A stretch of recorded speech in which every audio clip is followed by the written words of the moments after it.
Well, Neil, goes without saying they're all pretty important right now. Yeah, the old cliche of 8 cup finals, I think, has never been truer. It's down to that nitty gritty now, and we're going to need to get a few points on the board and see what happens come May the 4th. Are you surprised it's not been better than it has? I'm not. It's a difficult one. I'm disappointed that we had a bit of inconsistency, that little 4-game spell.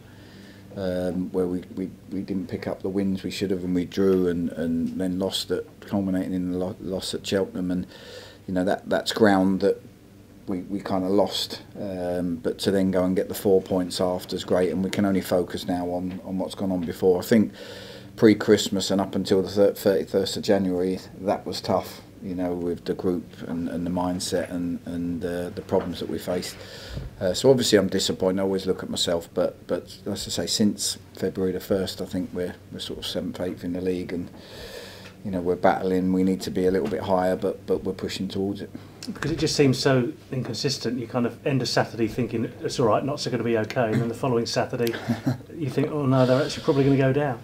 Yeah, and as manager, I've I've kind of felt and heard that from outside. I don't feel that way. That's not the way I look at it, because the ups and downs of football are what fans naturally will suffer from.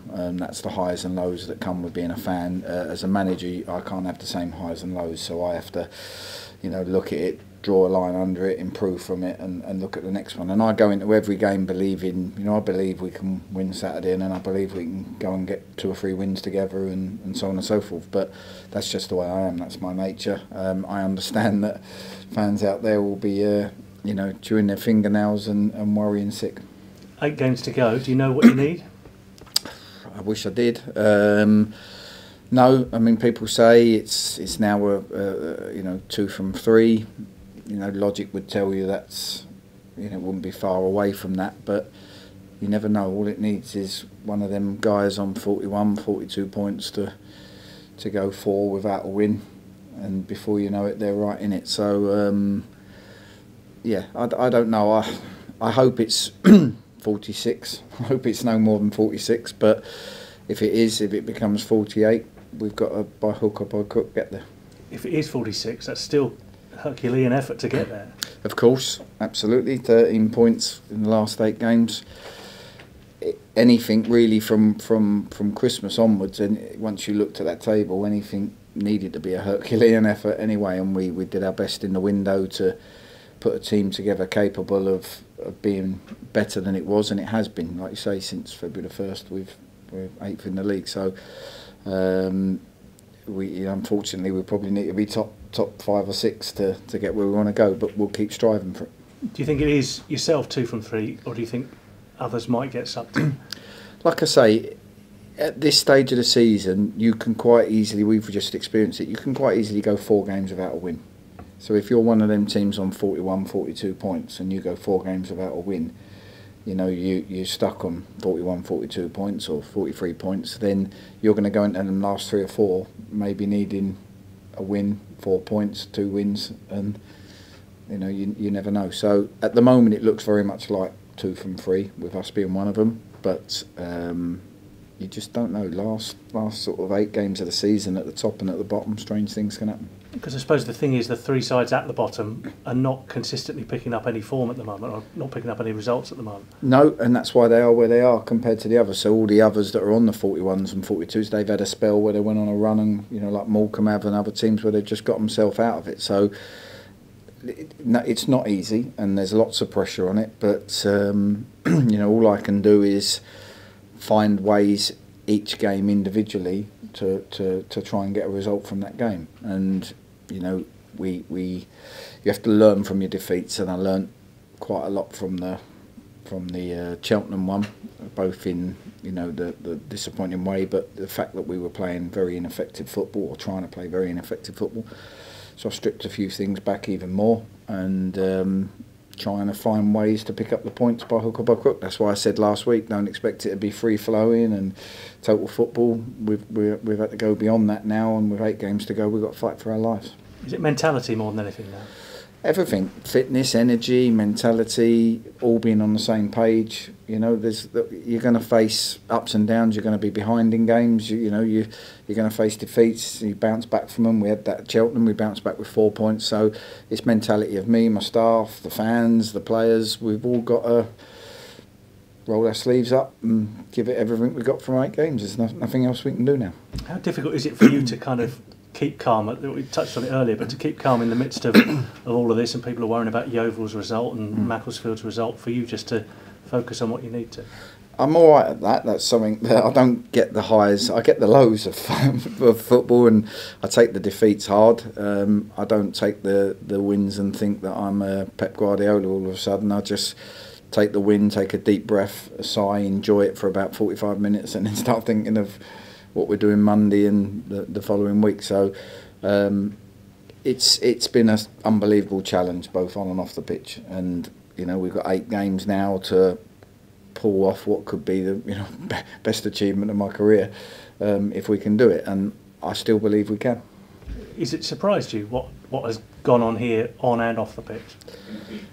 I would say I made a comment earlier, like in jest, but I made a comment that there's probably more that will happen to me in the 6 months I've spent here than that happened to me in 6 years before it, as far as stuff I've had to deal with. So yeah, what sort of stuff? Well, a bit of everything from what you've inherited and the problems on the pitch, people leaving, people trying to bring in 8 players in a window, and all the stuff that comes with that, and yeah, everything else that you guys have written and documented about that's gone on off the pitch, the club up for sale, you name it. It's a million and one things, and it's certainly, I'll learn from it, that's for sure. What will be the biggest thing if the best happens and not stay up, what would be the biggest thing you take from it?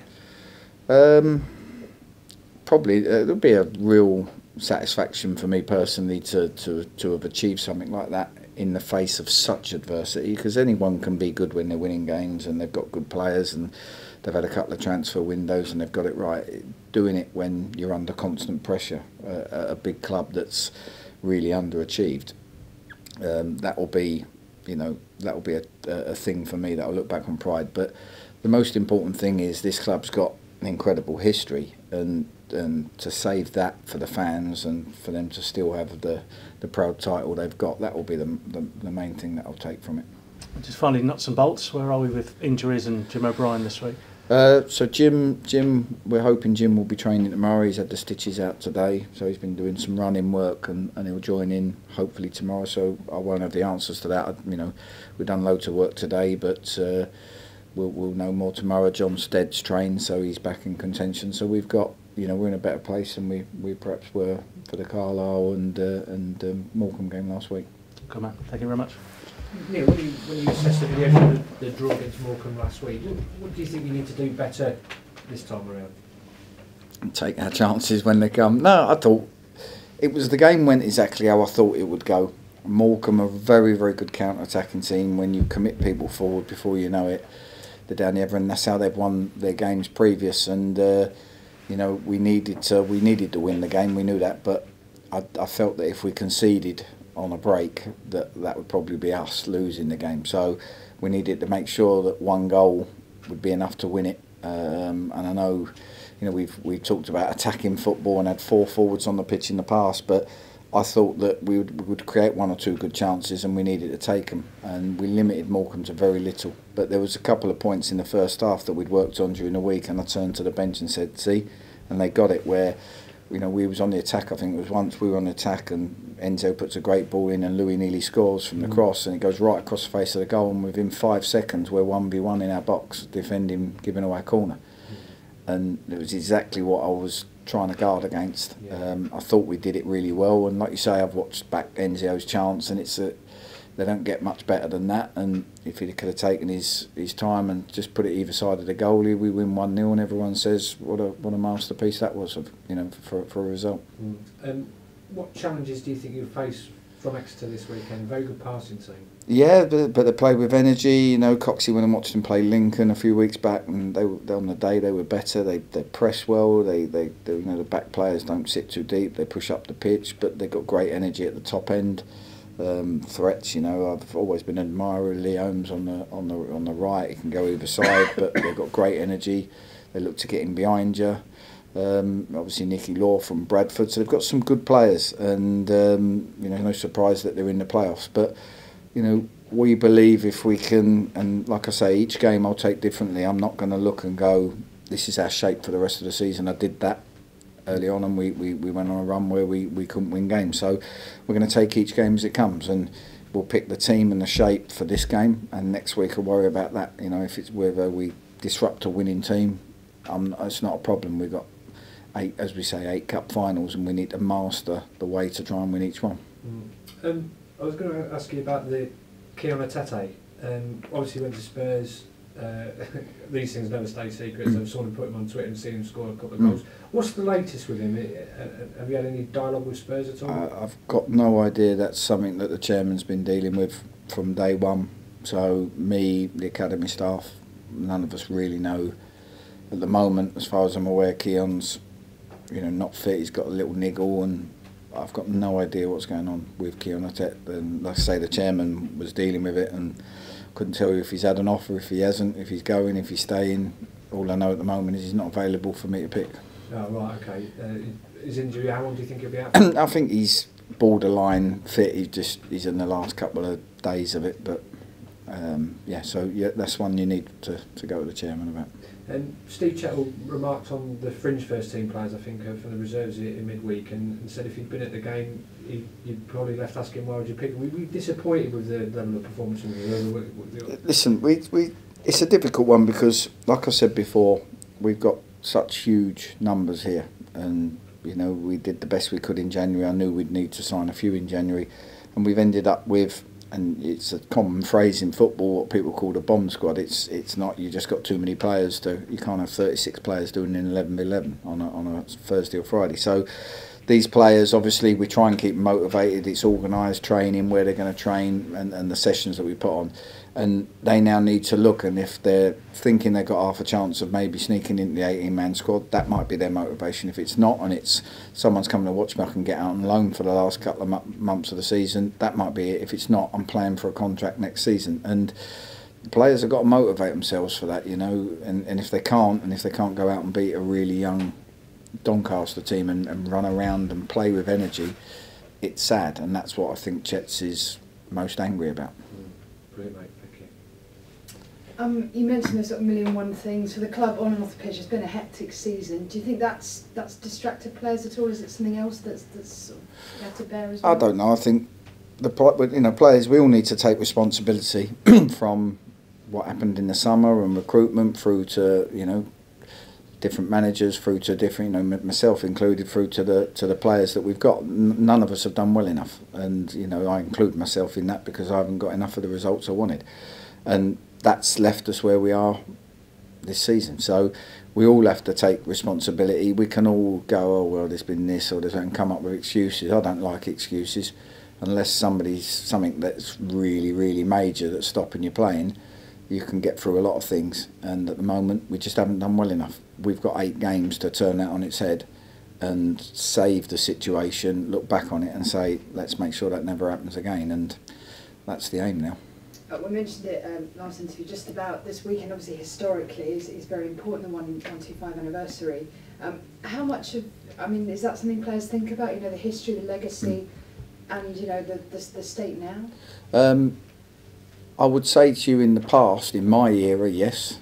I would say to you now, modern day, less so. I can't talk for the players we've got here now, but less so. People like myself, your Doilies, Jim, Steadies, who have come through a slightly different era. I was raised on football and history and Rothman's books and stuff like that. That was what I was like as a kid. Now there's so many other things that can take away from, being in love with football and living and breathing football. So the fact that this is the 125th anniversary, I think it's magical. The fact that Notts have got the oldest Football League club title is unbelievable, and that's what I'm fighting so hard for and so desperate to try and save.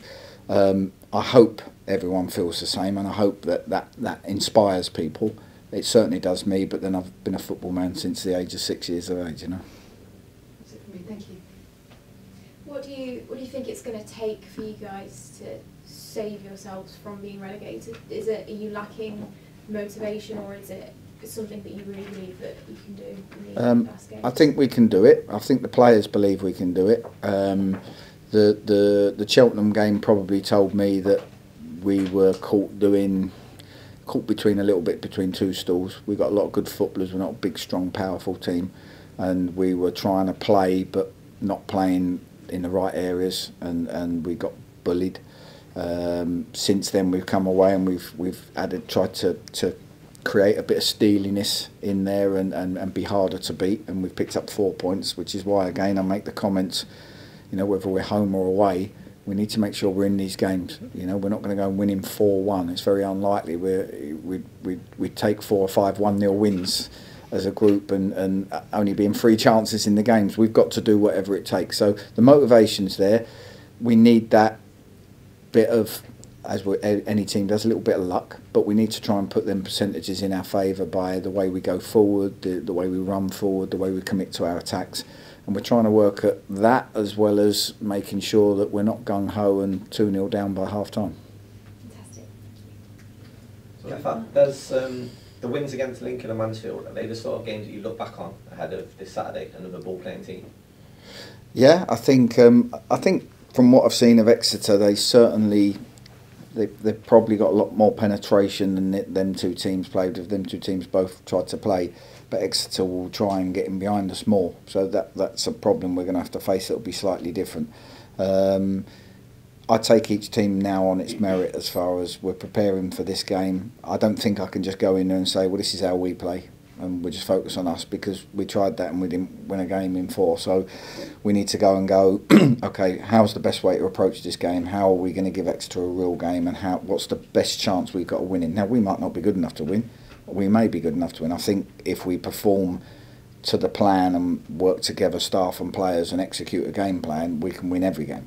That's the way I feel. So it starts Saturday with making sure we're aware of Exeter, how they play, how good their players are, and then you need them 1v1 moments in the games to go your way, whether that's full-back stopping their threats or whether it's an Enzio or Kane getting their 1v1 chance and taking it. You're going to need all of it. Another big feature of those games that I referred to was the big crowds we had down, and Michael Dole referred to how that inspired the boys then. With £10 tickets for this Saturday, is that another big thing that you can look towards? It's huge. At this stage of the season, anything we can do to get that back in and that atmosphere. I know we tried it with the Cambridge game, and the atmosphere was brilliant. The fans were fantastic. The players probably froze back then, but that was pre-transfer window, so to speak. And I thought the Mansfield and Lincoln games were unbelievable. They were like FA Cup ties, and we need that at home.